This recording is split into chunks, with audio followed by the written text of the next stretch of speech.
pintunya nggak sih? Sampingnya ada pintunya nggak?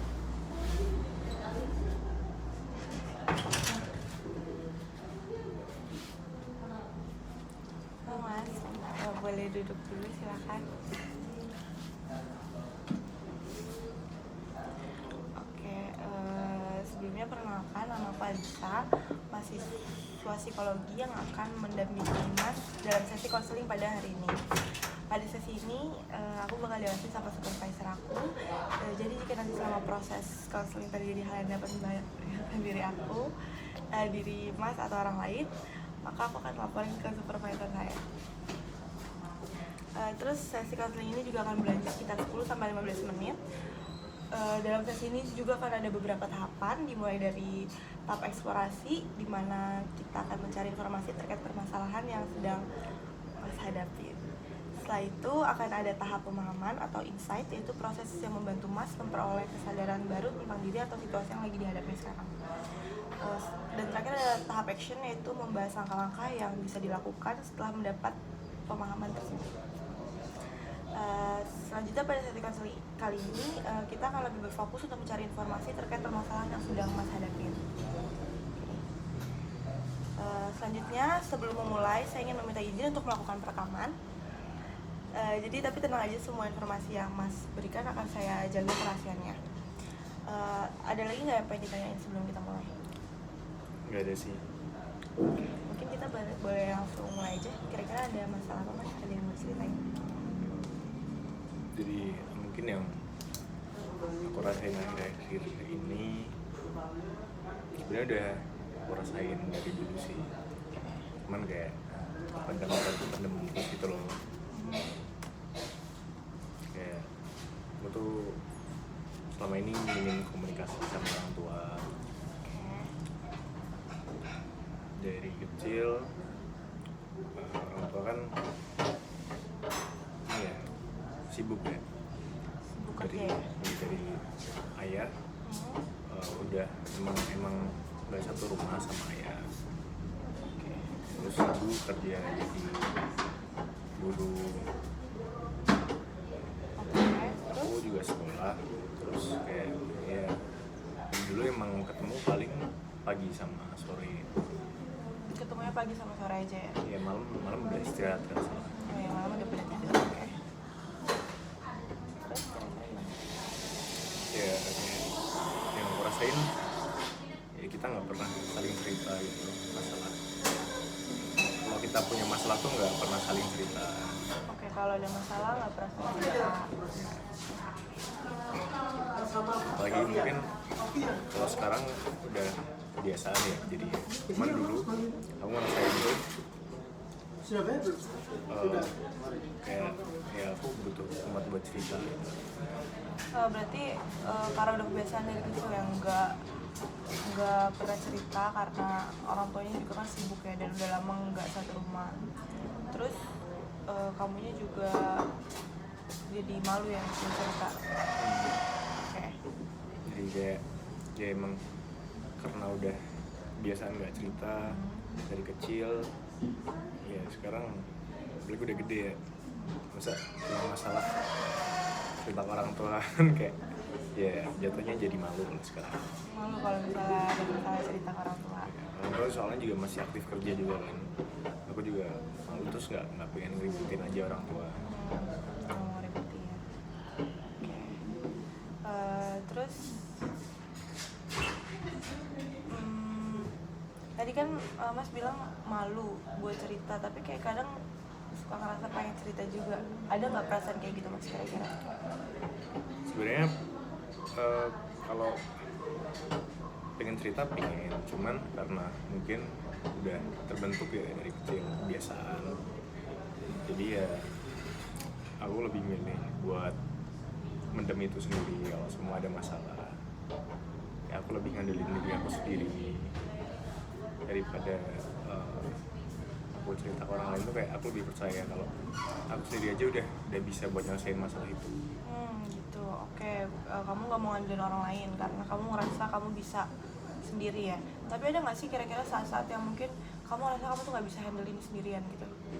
Ya pasti ada sih, apalagi kan kuliah kita pasti sebagai mahasiswa jauh dari orang tua ya. Jadi kayak baru di kos sendiri, terus entah hari itu ada masalah atau hari-hari sebelumnya ada masalah, pengen cerita, cuman ya di menurutku entah itu ngeribetin orang lain atau malu lah buat cerita karena udah nggak kebiasaan buat cerita kan. Di sisi lain juga ya lebih percaya ke diri sendiri tadi sih. Oh gitu, jadi kamu tuh berarti tipikal orang yang sangat amat jarang cerita ya, even ke teman-teman pun. Ke teman-teman, ke keluarga itu jarang banget cerita. Cerita paling ya tentang Keseharian kayak tadi. Berarti bukan kuliah. sesuatu yang maaf ya mas, bukan sesuatu yang mungkin agak sensitif untuk dibahas. Lebih bukan ke emosional, lebih ke apa ya, kayak soalnya tadi tulisannya ngeselin. Oh gitu, kayak jadi tentang keseharian sih ya mostly ya. Ada yang kayak perasaan yang aku rasain sekarang tuh nggak cerita ke orang. Oke. Tapi nih, kira-kira menurut kamu tuh awal mulanya bisa sampai jarang komunikasi sama orang tua kamu tuh apa? Karena dari kecil udah sibuk kah atau gimana? Mungkin pertama itu juga karena kalau sama ayah ya tadi ya, aku nggak serumah sama ayah. Kalau sama ibu, jadi di rumahku kan yang tinggal di rumahku tuh ada aku, ibu, sama nenek. Kakak udah waktu SMA udah pindah keluar kota juga, jadi SMA-nya di luar kota kan, jadi tinggal bertiga di rumah. Nah, jadi ibu tuh kayak ngerangkep pekerjaan gitu loh. Selain dia sebagai guru, selain dia punya kewajiban buat negara, dia juga punya kewajiban buat ngurusin rumah. Iya, buat ngurusin kamu juga ya. Ya, jadi kalau pagi ya ibuku bangun dari azan subuh itu udah bangun, terus ntar masih ini ngeringin pakaian kan, kalau malam dicuci, ngeringinnya pagi. Gitu. Ya, terus dijemur, di situ ngebangunin aku, nyiapin sarapan, di situ berangkat kerja, aku juga berangkat sekolah. Terus ibu kan pulang paling jam 4 ya biasanya. Tuh udah sampai rumah pun masih kayak ngurusin nenek kan juga udah yang ngurus 90-an lah, jadi perlu perlakuan khusus. Dan otomatis kan ketika kamu dari pagi udah sibuk, terus siangnya masih kerja, sorenya juga masih ada tanggung jawab lagi, malamnya ya capek kan. Ya, jadi jam tidur ibu aku tuh paling sebelum jam 9 udah pasti tidur sih. Jadi ya itu tadi kenapa mungkin bisa terjadi minim komunikasi, karena aku sama orang tua tuh nggak ada waktu, kayak bener-bener waktu buat ngobrol gitu, kayak quality time buat ngobrol tuh nggak ada. Dan itu terjadi setiap hari, terus ya udah jadi kebiasaan. Sampai besar ya, oke. Berarti kayak karena ibu kamu tuh full time di kerjaan, juga full time menjadi ibu rumah tangga ya. Jadinya tuh kalau malam tuh pasti capek ya. Udah nggak ada waktu mungkin buat kamunya juga nggak enak mungkin ya kalau pengen cerita atau apa, karena takut ganggu jam istirahat beliau ya. Ya, apalagi waktu aku SMP tuh ibu aku udah jadi kepala sekolah. Oh gitu. Jadi dia kayak punya tanggung jawab buat ngurus 2 rumah. Jadinya pasti jauh lebih sibuk ya. Terus aku mau nanya, kira-kira tuh kalau kamu kan sekarang jarang cerita kok ke orang tua ya, berarti kamu tuh ini menurut kamu ngaruh nggak ke relationship kamu sama teman-teman kamu, sama orang-orang di lingkungan kamu, di luar relationship kamu sama orang tua kamu, ngaruh nggak kira-kira? Mungkin beberapa ada yang ngaruh. Apalagi kan orang tipenya beda-beda ya. Mungkin ada yang lebih nyaman kalau kayak mereka bakal lebih percaya kita kalau kita juga cerita apa yang kita rasain ke mereka. Mungkin ngaruhnya ke orang-orang yang dengan tipe seperti itu sih. Jadi aku tuh ya memilih temen juga pilih-pilih juga gitu. Karena gak semua orang cocok juga kan. Iya, berarti nggak semua orang bisa ngerti sama situasi kamu ya, makanya kamu jadi pikir sama pertemanan ya. Soalnya kayak aku juga nggak nyaman gitu loh kalau disuruh dipaksa cerita. Oh iya, oke ngerti. Kamu berarti nggak suka ya dipaksa cerita. Oke. Berarti kamu tipikal orang yang kalau selama cerita pasti bakal cerita sendiri kah? Atau kayak emang yang nggak akan cerita aja? Nggak akan cerita sih, Oh iya. kayak nyari kesibukan yang lain aja buat ngelupain masalah. Oh, oke. Terus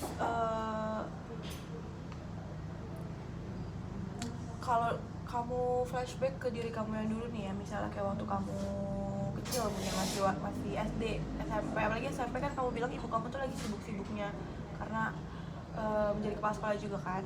Itu kamu tuh waktu SMP tuh ngerasa itu tuh ngaruh gak sih di diri kamu, kayak misalnya kamu tuh sebenarnya saat itu tuh bener-bener butuh banget gitu mungkin sosok orang tua kamu buat dijadiin teman cerita mungkin tentang kesalahan kamu, tapi nggak bisa karena orang tua kamu sibuk. Itu tuh ngaruh gak di diri kamu saat itu?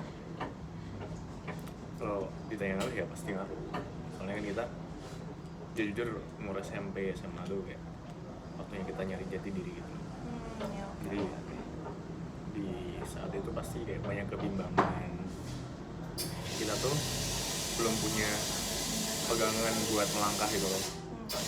Otomatis kita butuh lah kayak seorang mentor yang bisa nuntun kita ke depan. Cuman ya karena minim komunikasi itu tadi, ya aku merasa lebih sulit buat nentuin jalan aku ke depan mau gimana. Terus kalau boleh tahu, kamu ngerasa ada nggak sih dampak yang kamu dapat dari mungkin kurangnya komunikasi sama orang tua kamu? Ada nggak dampak yang terjadi di diri kamu sekarang? Jujur kalau dampak negatif mungkin itu tadi ya, aku nggak bisa cocok sama semua orang, nggak yang se ekstrovert itu buat kenal ke semua orang, buat teman sama orang.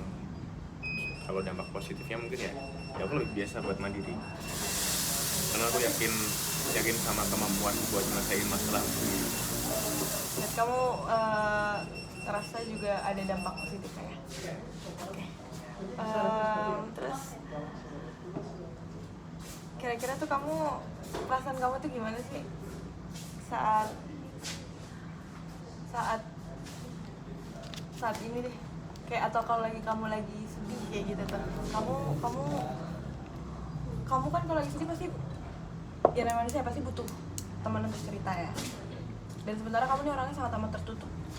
Kamu ngerasa perasaan kamu tuh kayak gimana tuh kalau lagi ngerasa kayak gitu? Kayak ngerasa apa ya, stres kah atau gimana? Lebih ke bukan stres sih, kayak lebih ke ya udah pasrah aja, udah terjadi mau gimana lagi. Sobat kejadian ada masalah kayak ya udah jadi kita mau nggak mau ya harus cari jalan keluarnya. Aku ngerasa tuh kalau aku diem aja ya nggak bakal kelar itu masalahnya. Oke, berarti kamu tuh legowo aja ya, yang penting ya udah jalanin aja, namanya juga hidup kan. Cari jalan keluarnya aja ya, gitu. Tapi aku nggak suka ngerepotin orang lain, makanya aku bakal kalau bisa nyelesain sendiri. Terus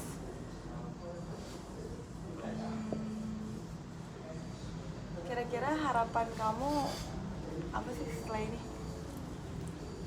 Ada nggak harapan yang mungkin kamu pengen rasain di masa depan? Ya semoga jadi diri kamu. Semoga semua yang aku cita-citakan tercapai guys. Semoga semua cita-cita kamu tercapai. Amin. Terus sebetulnya saya juga pernah ada masalah kayak gitu, dan ya aku lumayan relate sih sama kamu karena komunikasi aku sama keluarga aku juga kurang. Terus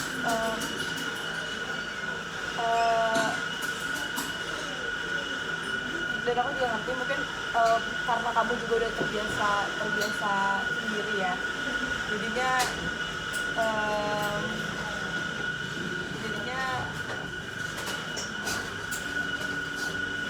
Lebih ke ini ya udah gitu ya.